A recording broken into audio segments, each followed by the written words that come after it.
Hey guys, George here, and I just had to show off what I've been working on because this is pretty glorious. I've talked before about how I'm working on the economy, the dynamic economy, and the world overhaul. This is sort of the placeholder loading screen that exists right now, and what you can see is that they're generating sectors, and there's items in all the different sectors, and it's sort of figuring out where all the terrain is, what stations there would be, what all the economic nodes are in those various sectors, and then once it's kind of figured out what's there, it either stores it to the disk or compacts it in memory so that there's more space. Eventually it sort of sets up the single player game and puts you into the world, which is where you get to this. At this point, I'm just going to skip the intro, and it's going to lock up real good here for a second, because right now what it's actually doing is initializing the faction, which is spawning all the trade ships that are going to fly around the universe, buying and selling stuff. So, here I'm respawning in my station. Alright, and I'm just going to cheat by going over to the cartography room. Little map here, and here's the new world map.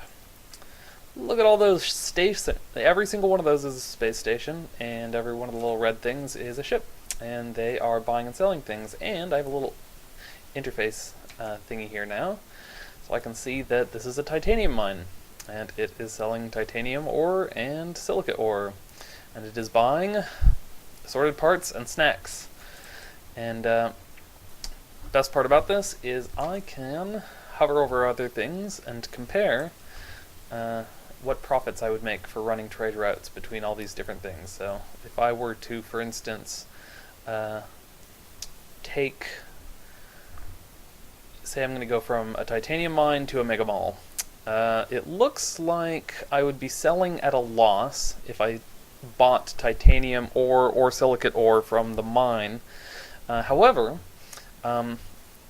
so while hovering over here, you can see that assorted parts, which are bought at the titanium mine, can be purchased at the mega mall, and they're cheaper at the mega mall than what the titanium mine is willing to sell. So it says over there 1973 profit per slot. Now all of these numbers totally placeholder. Like, I just got this working a couple minutes ago, and I had to make a video to show off how cool it was. So probably the names of everything and the values of everything will change. But so if I go back over here, so here's your start sector. There's little ships flying around, and these are, of course, real ships. So here's a gold mine, for instance, and you've got a refinery. So gold mines produce both gold ore and carbon ore, and a refinery, of course, will buy carbon ore and refine it into graphite. And so the gold mine, which is producing carbon very slowly, will still sell that carbon to a refinery. And if I do that trade route, I can make 322 units of profit per slot. That's per sort of inventory slot available in my ship. So, you know what? Heck, let's go spawn a ship and try it, because, you know, why not? So I'm going to spawn sort of a simple ship with very few cargo slots, and go to my ship. In a future version, I think we're going to totally overhaul the player's station. Probably should have turned off like some of the debugging stuff and loaded the art. So we have some new art assets that aren't in this, but you know what? Screw it. I was just so excited to have this working that I had to show it off. So I'm going. So there's me, and there's the station I want to go to, that gold mine. So I'm just going to fly really fast. There's the gold mine. And it looks like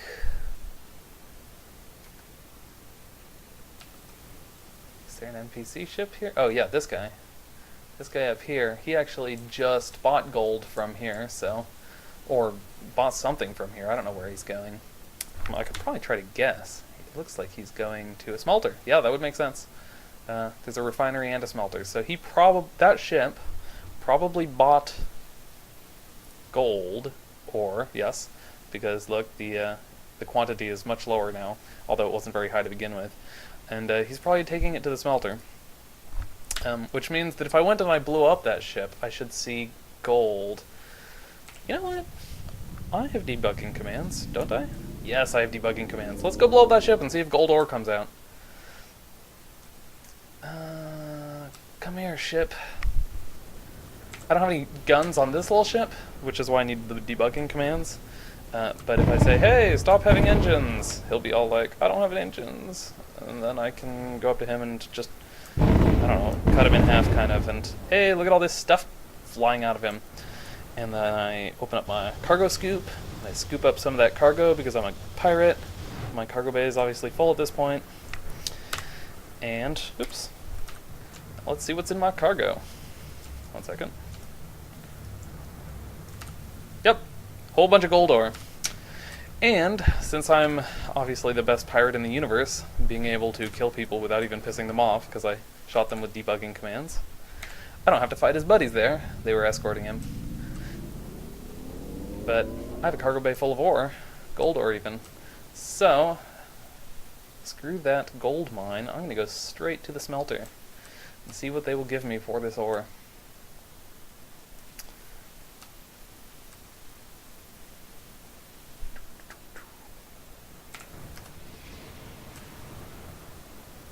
Overshot it a bit.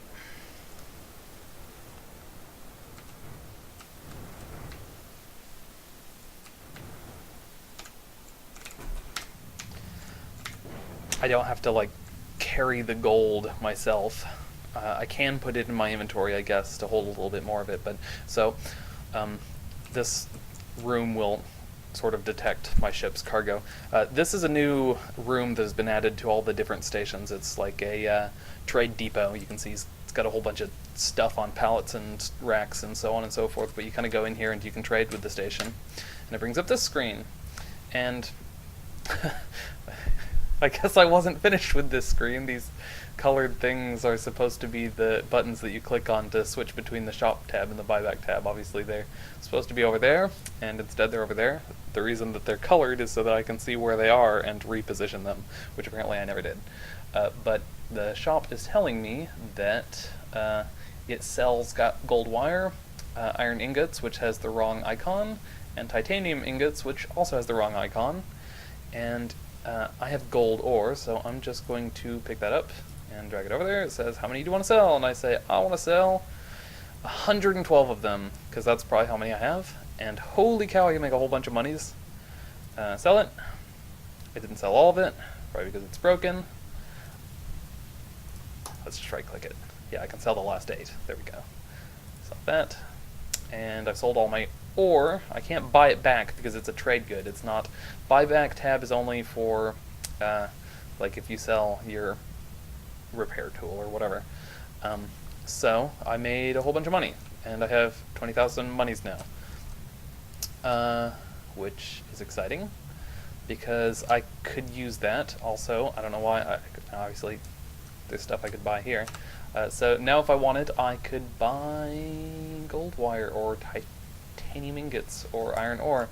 I'm going to go over to this command console, because it'll let me sort of, one of these, maybe, no, none of those are wired to the outside universe. So I have to go back to my ship. I'm going to decide what I want to buy here. I'll go to the map. And so I am at this smelter, and I would like to buy something here. So I might buy iron ingots or titanium. You can see that because I just started the game, and because the initial values are all set stupid, all the stations are low on everything, and so all the prices are all screwed up. But right now I can buy iron ingots. It's going to be a lot more expensive than it might normally be because the supply is so low, but I happen to know that obviously anywhere else that's buying this stuff will likely be charging a lot, or sorry, offering a lot of money for it, simply because they're also low on supplies. So refinery doesn't want it. An electronics lab will use iron, and it looks like if I were to bring gold, I could actually make 27 grand per slot. Materials factory, nothing there. So so I might, at this point, select the electronics lab and say, hey, I'm going to take iron and gold over there, and buy a whole bunch of that and fly over there. In fact, let's do it. Oh, this guy's waiting for his turn to dock, I guess. Well, you know what? You're just going to have to keep waiting because I want to go buy gold. As much gold as this station will sell me. Gold. You know what? Pack it all in. 311. Sure, why not? And the price, of course, should go up slightly because they had 900 of them and I bought some of them. But whatever. That goes directly to my ship, by the way. I've now spent all of my money. I have 35 left, so it's fortunate that I get ships and ship equipment for free. Okay, here. You can have the dock now. Go. Go ahead and dock. Are they both waiting to dock? Damn, this is a profitable station, I guess. Whatever. I'm out of here. Got electronics lab to go to.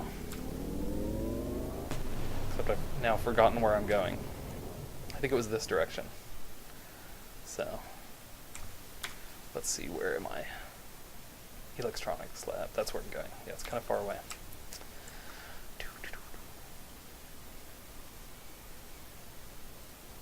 Yeah, so I think that having a dynamic economy in a game where the interior of every spaceship is traversable will add an interesting level of depth to space piracy. I mean, you know, space piracy is more fun when there's actual loot, I guess, say. So, you know, you can see I kind of have a golden number here which represents the sort of amount of money that I've acquired. A lot of the upgrades that in the old version would just sort of drop or be in the cargo bay of random ships. Those upgrades are now something that you would go and buy. I think you saw earlier I was hovering my mouse over a mega mall. You'll go to these mega mall locations and they'll have shops that sell all sorts of cool stuff, including research blueprints for everything from new ships to new weapons, and sort of what will be available at any individual shop will be random anytime you go to that shop. But they'll be relatively cheap to purchase the blueprint as compared to the price of researching the blueprint. So if you go to a mega mall and you find a cool blueprint, you can usually just sort of buy it immediately and then research it later, assuming you have some money on hand. Since I'm now selling gold at a huge profit. Wow, I really got to tune these numbers, but yeah, I just doubled my money essentially. So you see that when I sell the gold, it doesn't go into sort of this screen. That's because this is a electronics factory, lab, whatever. They use gold to make field coils and electronic components, both of which have the wrong icon. That's my fault. And since they use the gold to make these things, when I sell gold to them, they don't offer to sell it back to me, because they never sell gold. They just buy gold, use it, and make these things. Likewise, they wouldn't buy field coils from me.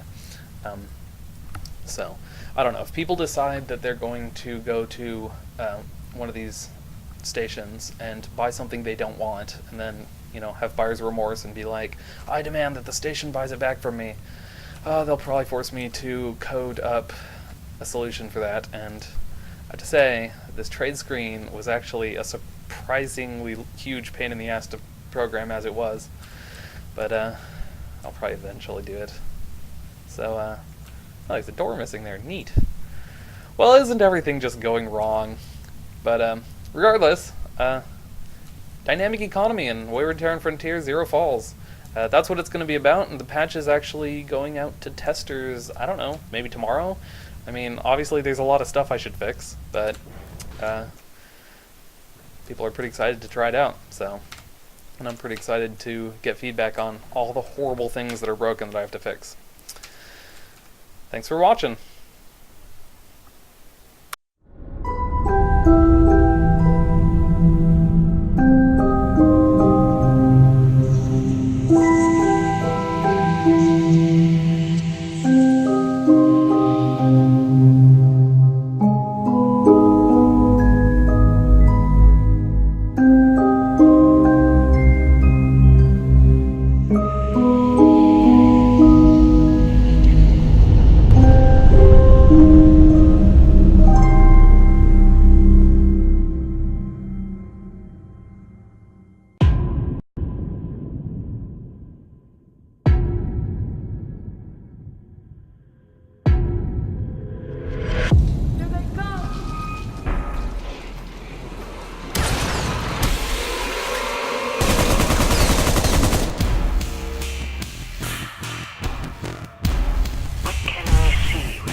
How far through the fog could we peer? For apparently it saw us then.